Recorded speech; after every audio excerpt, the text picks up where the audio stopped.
Hello friends, I hope आप सब लोग ठीक होंगे।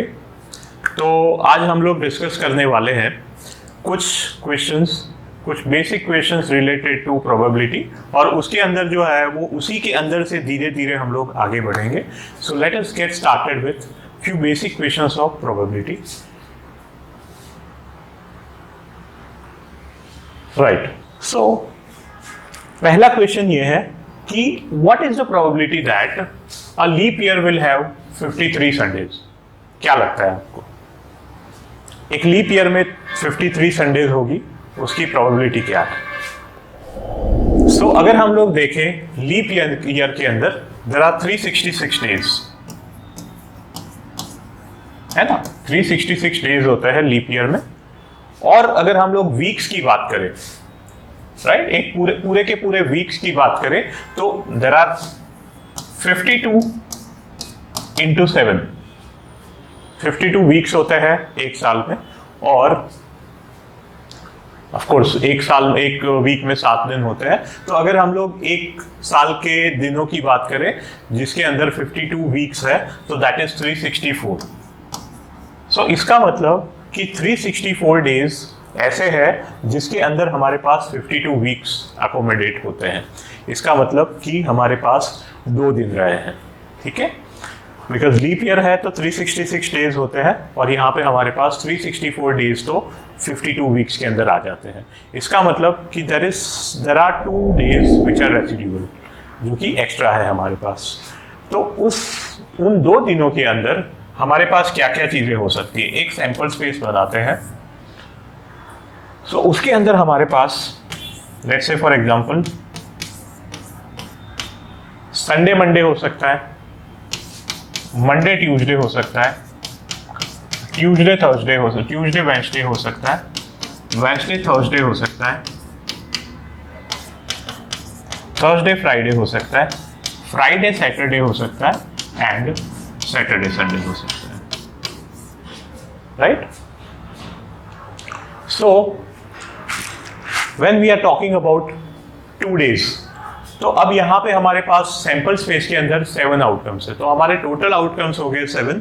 जबकि हमें क्या चाहिए, हमें चाहिए 53 संडे। अच्छा, 52 संडे तो यहाँ से आ गए, एक संडे बाकी है। तो एक संडे जो है वो हमारे फेवरेबल आउटकम्स क्या क्या हो सकते हैं? तो फेवरेबल आउटकम एक ये वाला हो सकता है जो कि संडे मंडे है, और दूसरा ये वाला हो सकता है जो कि सैटरडे संडे है, right. So answer for this is favorable outcome is 2, whereas the total outcome is 7, right? So 2 over 7. So the answer for this is 2 by 7. अच्छा, अगर नॉन लीप ईयर होता तो आंसर क्या होता? Can you think of it?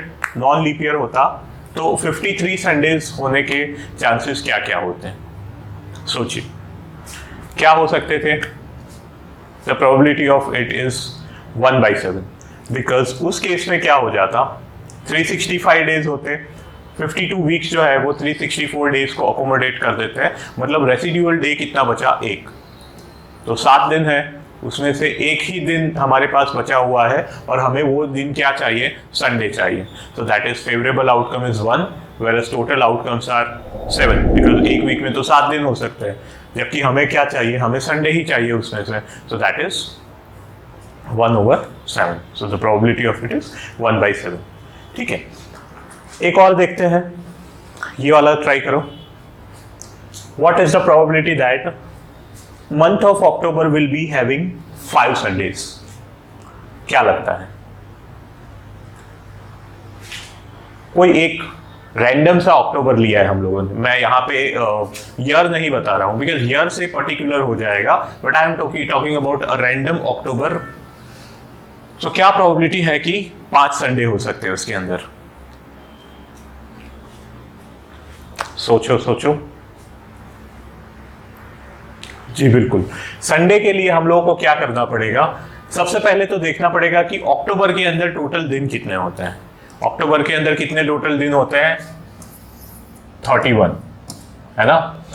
31 days में से 4 week accommodate कितने दिन में हो जाते हैं? 28 डेज में, राइट।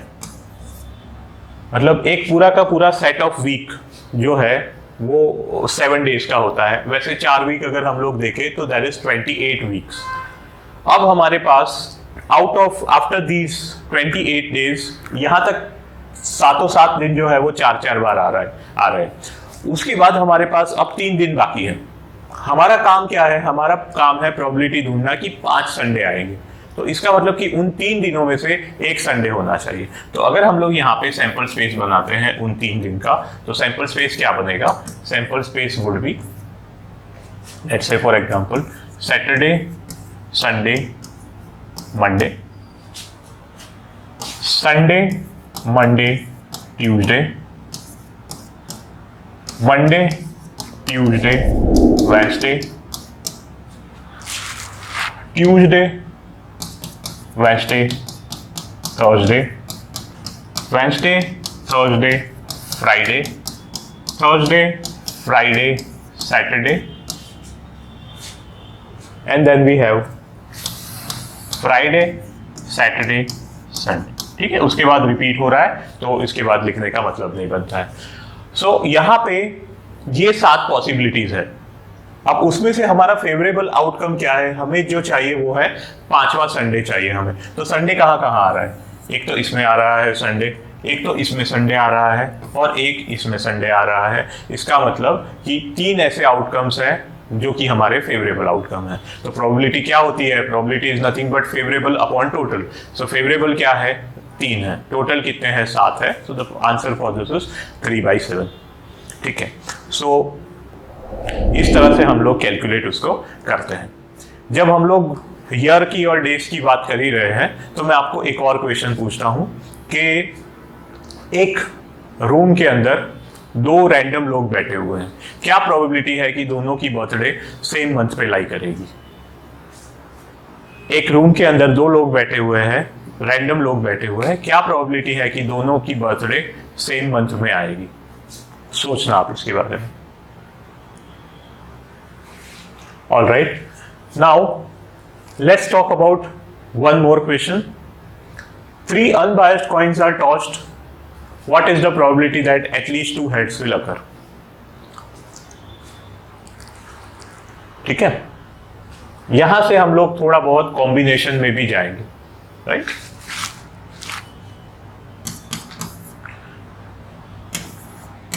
इसका सैंपल स्पेस बनाते हैं। Let us make it sample space. तो इसका सैंपल स्पेस अगर हम लोग बनाते हैं तो देखिए, आपके पास अगर एक कॉइन को टॉस कर रहे हो तो आपके पास होता है H, T। अगर आप 2 कॉइन्स को टॉस कर रहे हो तो पता है आपको नंबर ऑफ आउटकम्स कितने मिलेंगे? It will become 2 square. अगर 2 बारी आप कॉइन टॉस कर रहे हो या 2 अलग अलग कॉइन्स को टॉस कर रहे हो तो 4 आउटकम मिलेंगे। अगर आप 3 बारी कर रहे हो तो आपको मिलेगा 2 क्यूब, दैट इज आपको 8 आउटकम मिलेगा। अगर आप 4 बारी कर रहे हो सो that is 2 raised to the power 4, so you will be getting 16 number of outcomes in the sample space. So we are talking about, right now we are talking about, वैसे ये क्यों आया इसके पीछे भी रीजन है, there is binomial expansion for that, but उसके बारे में हम लोग फिर कभी बात करेंगे। So क्या क्या 8 आउटकम्स हो सकते हैं? तो पहला तो हम लोग सोच सकते हैं H, ठीक है, तीनों हेड्स आ गए, या फिर कोई 2 जगह पे हेड्स आ रहे हैं,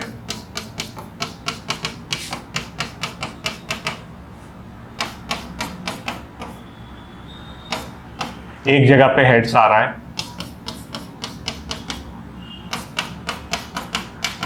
और तीनों टेल्स आ रहे हैं। तो ऐसे 8 इवेंट्स हमें मिल सकते हैं। ठीक है, अब इन 8 इवेंट्स में से हमें क्या चाहिए कि at least 2 heads will occur. At least 2 heads occur का मतलब क्या है कि कम से कम हमें 2 हेड्स मिलने चाहिए।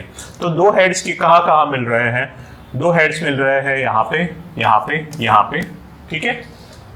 और एटलीस्ट 2 हेड्स है, मतलब कम से कम 2 हेड्स है, तो 3 हेड्स भी हमारे पास हो सकता है। तो 3 heads is also included in our favorable outcomes. So favorable are 4, whereas total are 8. So the answer for this is 1/2, that is 4/8.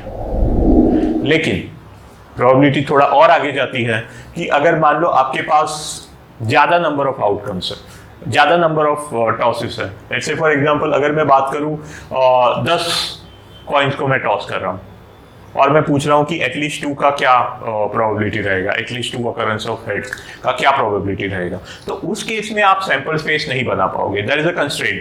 आपने यहाँ पे 8 इवेंट्स से तो आपने सैंपल स्पेस बना दिया, पर अगर मैं 10 बारी अगर कॉइन को टॉस करता हूँ या लेट्स मी से फॉर एग्जांपल 10 बार मैं अगर एक डाई को रोल करता हूँ, तो फिर मैं हर बार सैंपल स्पेस नहीं बना पाऊंगा।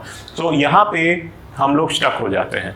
अगर हम लोग एक ही मेथड जानते हैं, अगर हम लोग खाली सैंपल स्पेस बनाते हैं तो यहाँ पे आगे नहीं बढ़ पाएंगे। सो इसीलिए इंट्रोड्यूस होता है परम्यूटेशन एंड कॉम्बिनेशन का, ठीक है। और परम्यूटेशन को और कॉम्बिनेशन को समझने से पहले हमें एक चीज और समझनी पड़ेगी, जिसको हम लोग बोलते हैं फंडामेंटल थ्योरम ऑफ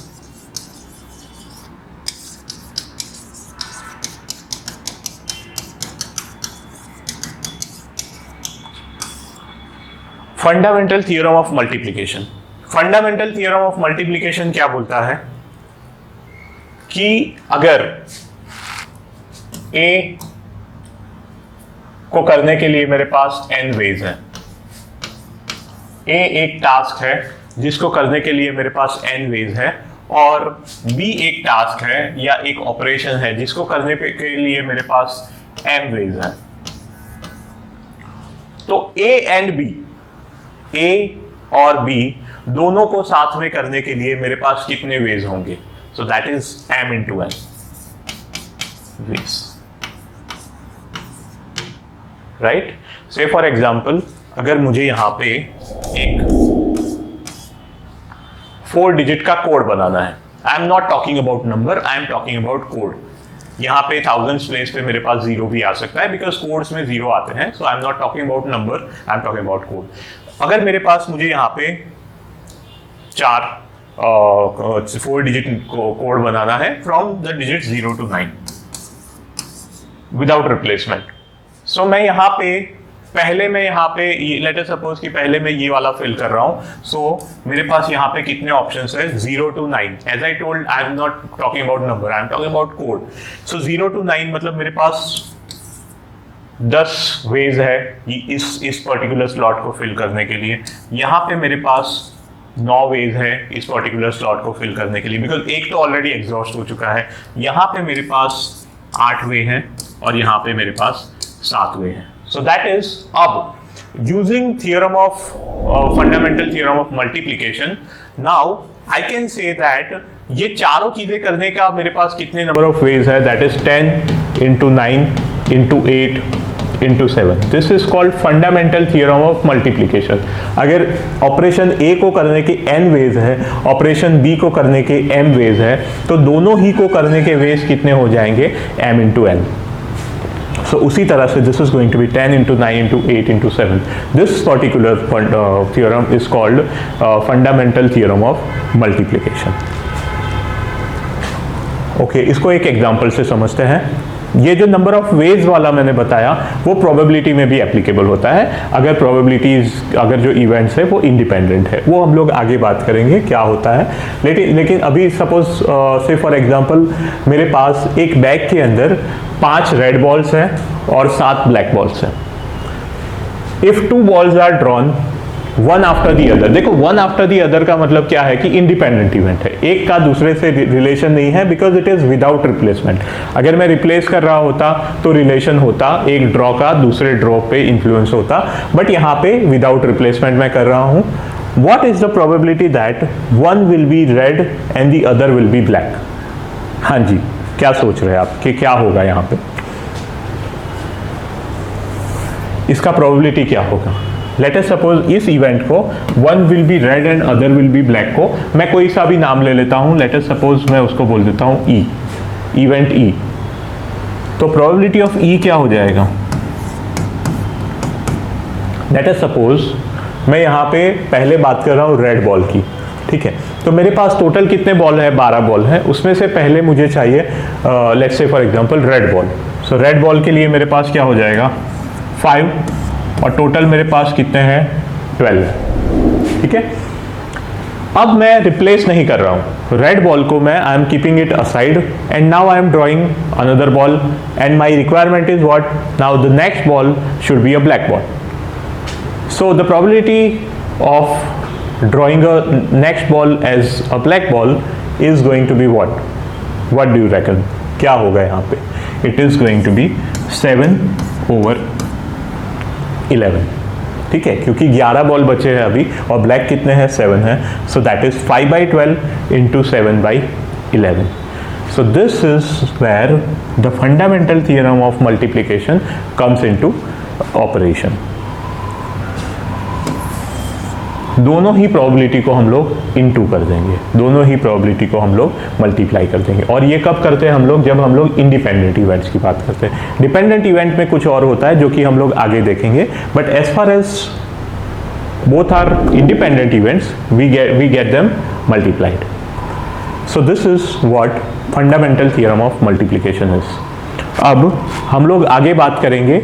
इसी चीज़ को मैं कॉम्बिनेशन से भी कर सकता हूं, जो कि मेरी लाइफ को, प्रोबेबिलिटी को बहुत इजी कर देगा. जब हम लोग प्रोबेबिलिटी में कॉम्बिनेशन को ऐड करेंगे तो प्रोबेबिलिटी जो है वो काफ़ी इजी हो जाएगी.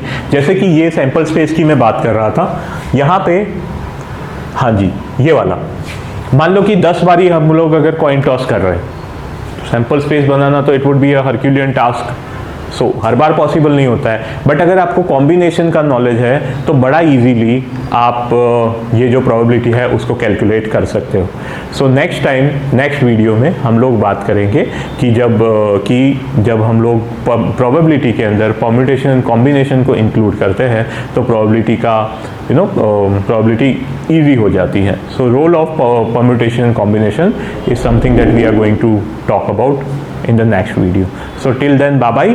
और वो सोचना जो मैंने आपको क्वेश्चन दिया हुआ था कि अगर एक रूम के अंदर 2 रैंडम लोग बैठे, आप और एक और रैंडम पर्सन बैठा हुआ है, तो क्या प्रोबेबिलिटी है कि आपकी और उस पर्सन की बर्थडे सेम दिन पे आएगी. तो ये सोचना नेक्स्ट पीरियड में हम लोग, नेक्स्ट वीडियो में हम लोग इसको देखेंगे. Till then bye bye, take care.